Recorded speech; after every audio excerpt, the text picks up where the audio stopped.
Olá, povo de Deus, mais uma oportunidade nós estamos para ministrar para você, ao teu coração, uma palavra que eu ministrei agora no segundo domingo de janeiro, terceiro domingo na verdade, que é o nosso culto de missões em nossa igreja. Todo terceiro domingo nós fazemos o nosso culto de missões e eu preguei uma mensagem interessante que o Senhor me deu. E eu quero ler para você o texto de Atos, capítulo 24. Atos, capítulo 24, a partir do versículo 24. Nós vamos ler esse texto que eu quero ministrar para você, ao teu coração, que você seja ricamente abençoado por Deus, em nome do Senhor Jesus. Que diz assim, ó, Atos, capítulo 24, a partir do versículo 24, diz assim, olha: passados alguns dias, vindo Félix com Drusila, sua mulher, que era judia, mandou chamar Paulo e passou a ouvi-lo a respeito da fé em Cristo Jesus. Dissertando ele acerca da justiça, do domínio próprio e do juízo vindouro, ficou Félix amedrontado e disse: por agora podes retirar-te, e quando eu tiver vagar, chamar-te-ei, esperando também ao mesmo tempo que Paulo lhe desse dinheiro, pelo que, chamando mais frequentemente, conversava com ele. Amém. Esse é o nosso texto para a nossa meditação da palavra de Deus. Queridos, Paulo foi o fundador das igrejas implantadas por ele nas suas viagens missionárias. Paulo foi o apóstolo das missões. Paulo foi aquele que conseguiu implantar várias igrejas, estabelecer vários líderes. Ele formou várias lideranças para implantar nessas igrejas, para firmar nessas igrejas e também para serem seus cooperadores. Paulo tinha algumas pessoas que trabalhavam com ele, que o ajudavam no ministério, que eram seus parceiros, que eram seus homens de confiança. E já chegando no final da sua vida, no final das suas viagens missionárias, havia uma revelação que foi, até se não me falha a memória, pelo profeta Ágabo, onde ele chega a um lugar determinado onde Paulo estava reunido, eles orando ali. A Bíblia diz que o Espírito Santo se manifestou e foi revelado que Paulo, chegando em Jerusalém, ele seria preso, seria maltratado e poderia até ser morto. Ágabo pega o cinto, e diz que o dono desse cinto seria muito maltratado. Então a igreja, as pessoas da igreja que Paulo ganhou nessas viagens, eles ficaram muito tristes com essa situação, com essa revelação. Eles ficaram muito tristes e, na verdade, tentaram impedir que o apóstolo, que Paulo, fosse de fato para Jerusalém. Eles tentaram impedir Paulo de embarcar para Jerusalém. Mas só que o apóstolo, na verdade, ele já estava determinado. Ele estava determinado a ir. Ele tinha a intenção, na verdade, de ir para Jerusalém, e acontecesse o que acontecesse, ele estava, na verdade, preparado para toda essa situação. Na verdade, que já ele também já sabia o que iria lhe acontecer. De fato, Paulo foi para Jerusalém. Chegando em Jerusalém, quando ele vai relatar aqui no capítulo 24, o momento que ele é preso, o momento que as pessoas veem ele lá no templo pregando, o momento que ele está no templo. Ele vai explicar tudo aqui no capítulo 24. Os soldados vêm, aquela mutinação, eles levam Paulo preso. Paulo está preso, agora sobre a guarda do imperador Cláudio,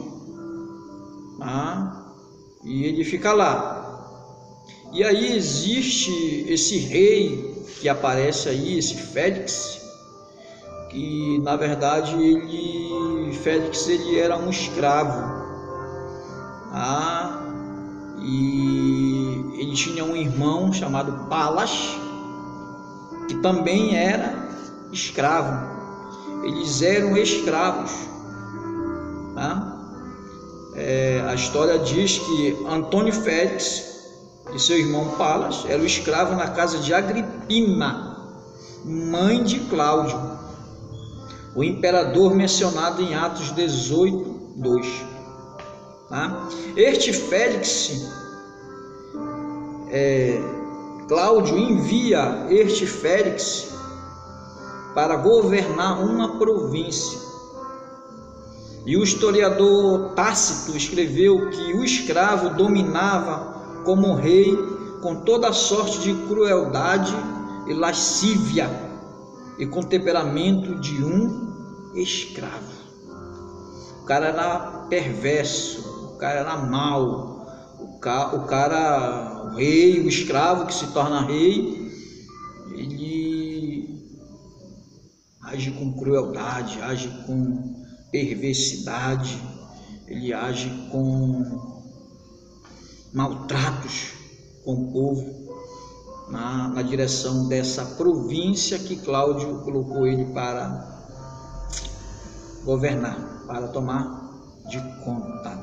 Só que agora, aí no capítulo 24, ele está diante de Paulo, está diante do maior missionário, dos maiores evangelistas, dos maiores apóstolos que a Bíblia relata, está diante dele.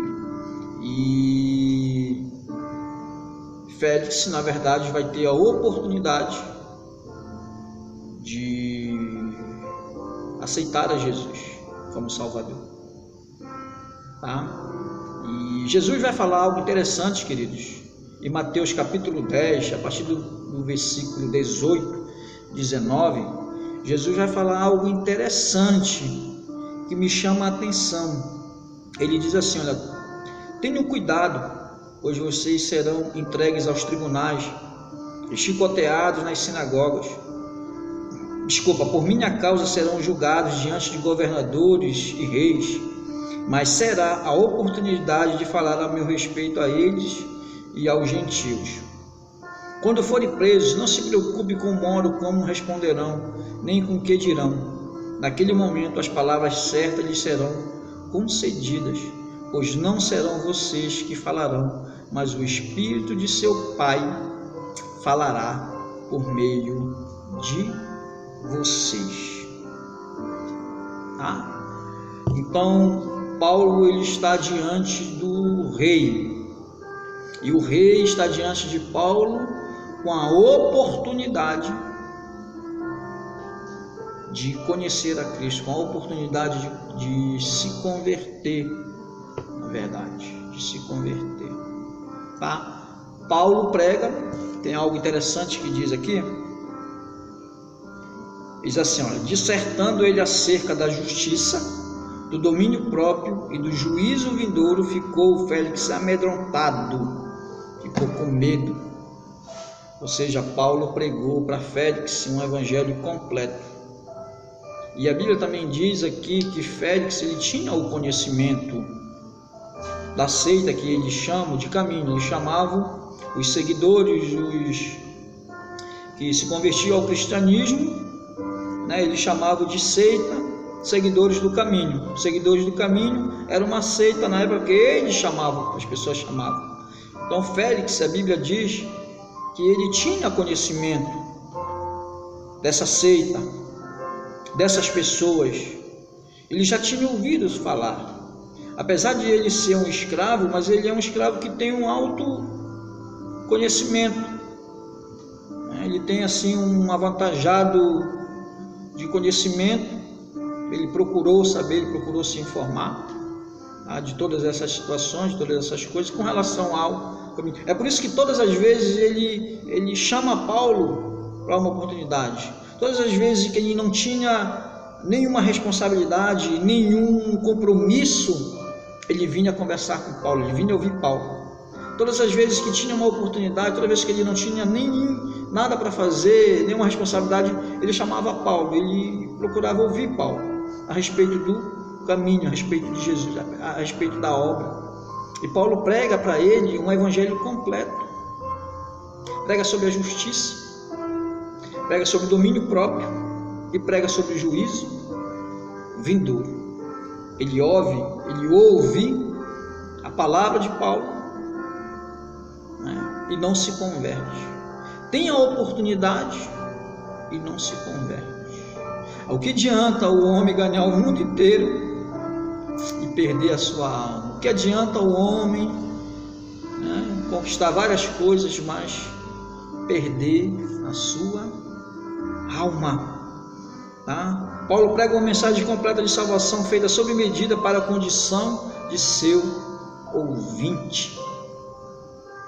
E é triste, querido, a gente perceber que a pessoa ouve a palavra, mas ela não se converte. Tinha que ser justo, ele tinha que se controlar, tá? E ele ouviu sobre o juízo vindouro, sobre o que estaria por vir. A oportunidade está aí. Você tem a oportunidade de se converter, de aceitar Jesus, tá? De fazer parte de uma igreja, de uma congregação, fazer parte da família de Deus. A oportunidade está aí. Tem várias igrejas, tem rua aí que tem igreja de tudo que é nome, tudo que é jeito. As pessoas só não vão porque não querem. O evangelho está sendo pregado aí de ponta a ponta. O evangelho está sendo anunciado no rádio, televisão, internet, né? Os meios de comunicação, que são umas bênçãos, tá? Para as pessoas se converterem, porque não vai ter desculpa, não vai ter como a pessoa dizer: eu não ouvi, ninguém me falou. Não, o evangelho está sendo pregado. O evangelho está sendo pregado para você se arrepender, para você conhecer a Cristo, para você mudar de vida, para você morar com Jesus lá na glória, lá no céu. Que Deus possa te abençoar, que Deus possa falar com você, que Deus possa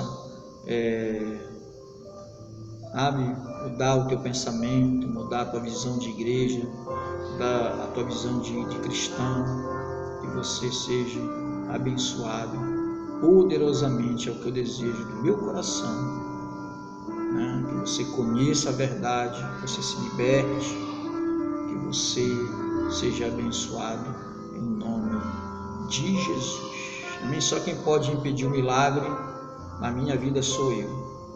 Só você pode impedir o milagre na sua vida. Ninguém pode impedir, só você. Tá? Deixa o Espírito Santo fluir ao teu coração. Deixa a palavra de Deus entrar no teu coração. Deixa ela penetrar no teu coração. Deixa ela tirar esse vazio existente, carente de Deus. Deixa ela preencher tudo. Deixa ela mudar a tua vida. Deixa o Espírito de Deus te controlar, te moldar a tua vida, né? Que você seja uma pessoa justa, que você tenha paciência, que você tenha autocontrole. É uma coisa que eu estou trabalhando, que Deus está trabalhando na minha vida. Que você saiba para onde você vai, para onde morrer, é o juízo vindouro. Amém, queridos? Fica com Deus. Até a próxima, em nome de Jesus.